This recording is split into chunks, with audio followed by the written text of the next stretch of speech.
Hi members, Greg Gilg, General Manager here at Field Club, welcoming you to this latest update on our master planning process.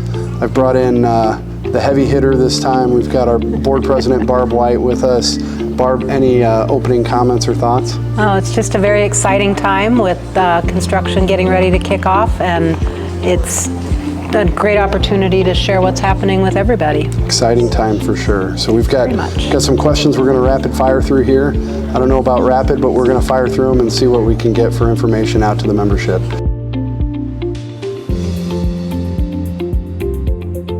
So the club entered into a master planning process about 6 or 7 years ago. What does that really mean? So there have been a lot of improvements made to the club along the way, a lot of annual capital maintenance, fixing things, kind of patching. But as we did those, we were looking at the long range and saying, how do we strategically invest in the overall facility? We have our 3 main amenities of the golf course, the pool facility, and then our clubhouse and everything that goes with it.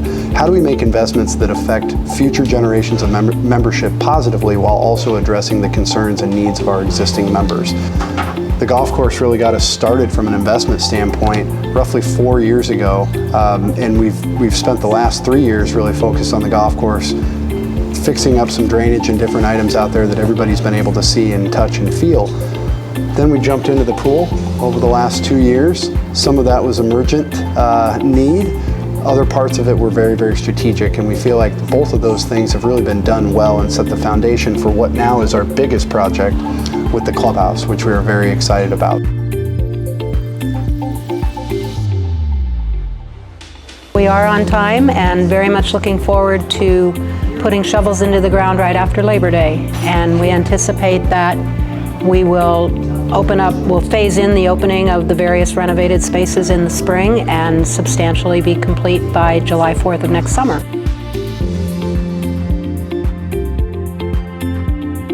So as we look at timelines of construction and what that looks like, everything really starts for us post Labor Day. And so the 19th hole snack bar and then the addition on the northwest side of the clubhouse, we need to get our footings in place. We need to get all of that out exterior renovation and expansion completed so that we don't have to fight those Nebraska winters. And so that's very important for us. Post Labor Day, what can you expect? Well, the 19th hole and snack bar is going to be an area that we don't have available for member use. The pool will still remain open, but we plan to shift all of our bar service into the pool office, a little bit unique and creative in that capacity. The west side of the clubhouse will still be available post Labor Day.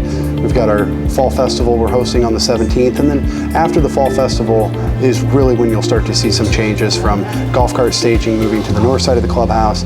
Everything interior-wise remains active, normal, available, both on the main level and the lower level through November 5th. And then after that kind of first weekend in November, that's when we'll start to break in and bring on board the renovated spaces into our existing areas and start to draw those together.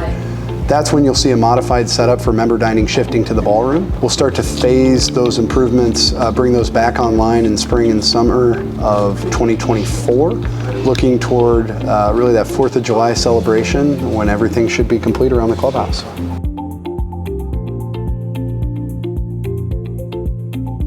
Well, after 3 years of extensive renovation on many of our holes, the golf course is raring to go, and it will be fully operational throughout the renovation and into next spring. No obstructions, no course reroutings. We do anticipate and are planning some work on some additional cart path replacements and repair. But other than that, it'll be fully operational, ready to go, up until the weather gets too cool and we have to put the covers on, which is generally sometime shortly after Thanksgiving.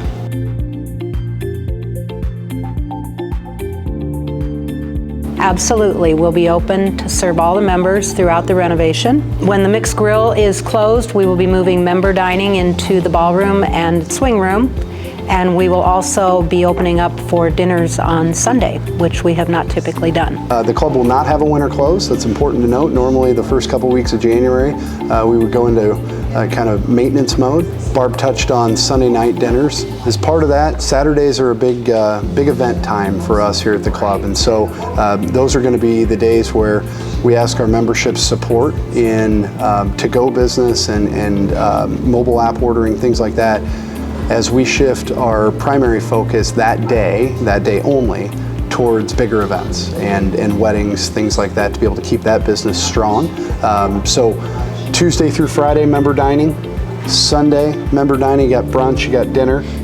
Club will still remain closed on Mondays, but otherwise Saturday is another outlet where we will still have access for food from a to-go standpoint, pickup, but in terms of in-house dining, that'll really be focused on events.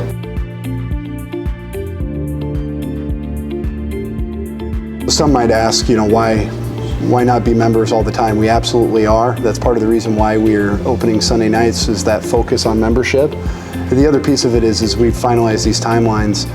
We had a lot of weddings that were on the books. We booked things 2, 3, 4 years out in some cases, and so we want to make sure that we keep those commitments. And as we looked at it, it just made sense. Those Saturday nights are the bigger ones, so we can really focus in that area. It also is our slowest night for member dining, slowest day for member dining, especially when the golf course is not open. And so we felt like that was a kind of a good balance to be able to make sure that we take care of both sides of that business.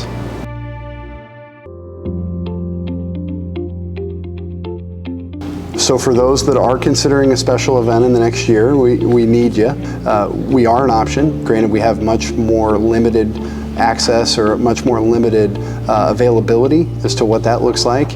So Caitlin Mell is our Director of Sales and Catering. She's a great one to get in contact with, and I know she's eager to look at some of those dates. As we look down the road, there are times where maybe some of those weekends are already taken, so if you are planning something, please reach out sooner rather than later.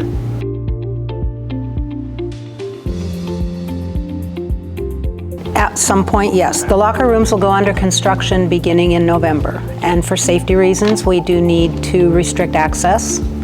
And so at that point in time, we will need people to gather whatever they might be needing over the winter. Because they will be removing some of the lockers, some locker holders will get reassigned, but we have determined, fortunately, that everyone who has a locker currently will still be able to have a locker in the renovated locker room.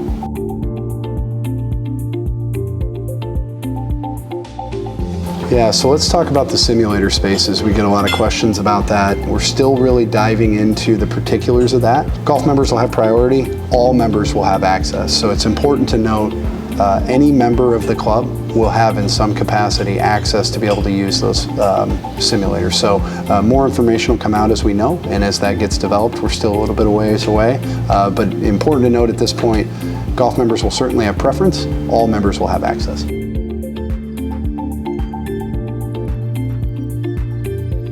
Well, with the west side of the clubhouse under renovation, you've got expansion and additions in the northwest and the southwest corners. That west side really becomes a hub for construction. So during this period, we're going to shift all of our golf cart staging to the north side for everyday play. The golf shop, again, will still be available through the fall. And so with that, whenever you arrive, you're most likely going to want to park by the upper lot and then stay on that north side when you get here. We will have all of your clubs. Club storage doesn't change. All the same services that you're used to. It just might look a little bit different as to where you pull your cart up. We need to get our coolers filled and things like that from the mixed grill or down at the pavilion, as the 19th hole will be off limits. But bigger tournaments, we're going to use that upper parking lot, that newer parking lot that's right out by the front. We'll stage our carts there and get everybody kind of lined up in those capacities and move out onto the golf course. But the west side will try to limit the traffic that we have over there. You'll still have access when you come off 18 to get back to the parking lot or get back to the area that you need to get into the clubhouse.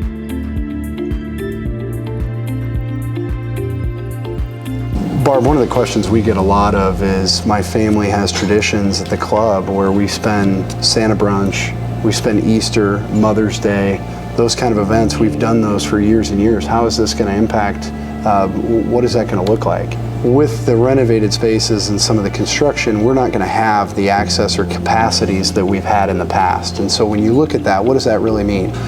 Santa brunch might look a little different. Instead of one big brunch or one or two, might have to be 2 or 3 as we look through those dates. We're going to ask for our members to be flexible on what those dates look like when you bring families. This year might look a little bit different than in the past. We're going to try to squeeze out as much as we can and be as reasonable as we can, but keep an eye out for when those reservations open. We'll try to communicate those as best as possible. I know those are going to be a hot topic and a hot table to be able to get, and we'll try to do the best we can as we go about it.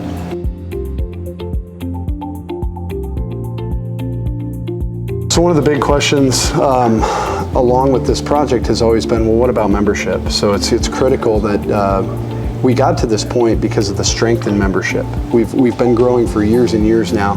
Certainly COVID has helped us. But as we've gone into this project, one of the key cornerstones was a strong membership, strength in membership. We sit here today, we're very pleased to report that that continues. We have 3 main categories: golf, social, and clubhouse. All 3 are on a wait list. We look at those constantly, but the most important piece is that we don't make any kind of decisions that deteriorate the membership experience, but instead look at, can we handle more? We're certainly gonna have more seats around the club, especially dining, but even at the pool, our deck is much more balanced than it has been in past years. So we're looking at that closely, but I think Barb can attest, we want to make sure that we make the best decision for the membership experience while also understanding, yes, this stuff does cost money. So we want to make sure that we make the most of those spaces as well.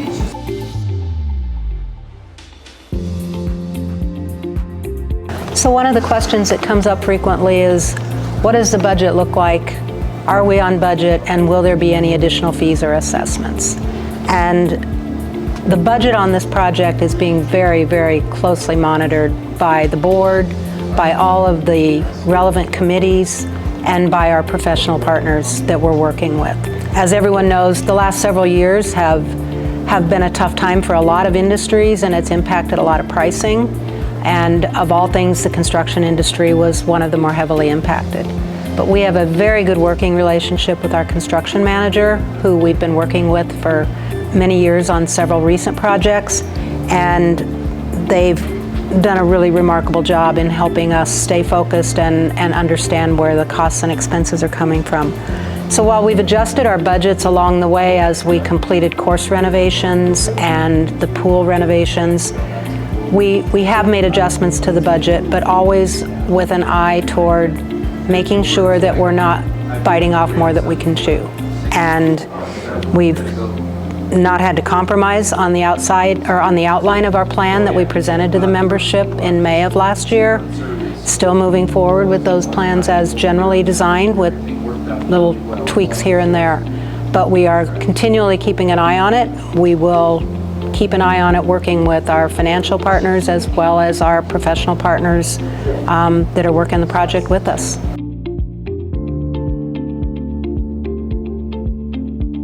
Here are your important dates. Everything is completely normal through Labor Day. Following Labor Day, the pool bar will move into the pool office. Then from there, the September 17th, we have our fall festival on the west side of the golf course. And then starting September 18th, from a golf operations standpoint, all of our cart staging shifts to the north side of the clubhouse. The next big date from there is November 6th. At that point, that is when our member dining will shift into the ballroom, and the spaces on the north side of the clubhouse, the locker rooms come offline. Then as we look towards bringing things back online, so kind of circling early March for the golf shop on the lower level, we get the golf course back open around that time frame. So trying to bring the golf shop back online in that same capacity. Shortly after that, locker rooms, the access there, just getting into those spaces so that members can have a space to be able to take a shower, change their shoes, get a changed set of clothes, get off to work after a morning round, or change into golf clothes after a long day at the office. And shortly after that is that 19th hole space in the kitchen. So as we talk about the fire pit patios, the spring, even before the pool is open, want to bring that online to be able to provide another outlet for member dining.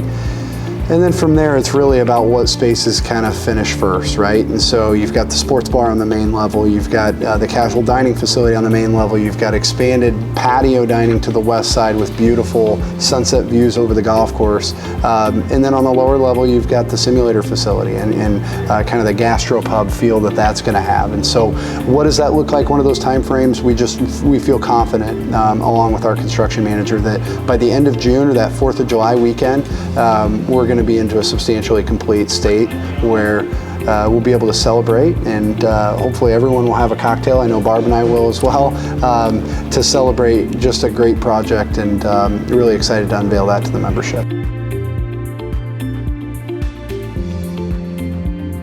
As we look toward into the future, we have a cool little concept coming on called Tours Days. That'll be Tuesdays in September, 9 to 5. You're welcome to stop by. No formal thing, just pop on in. We'll have staff available. We actually scheduled them specifically so that they can give tours to the members, so that they can see what are the areas that are going to be affected, what is going where, how is that going to look, so that for those that are really interested, they can get a better understanding of the spaces. You kind of, everybody follows along better a little bit more when they can see, touch, and feel what that might be.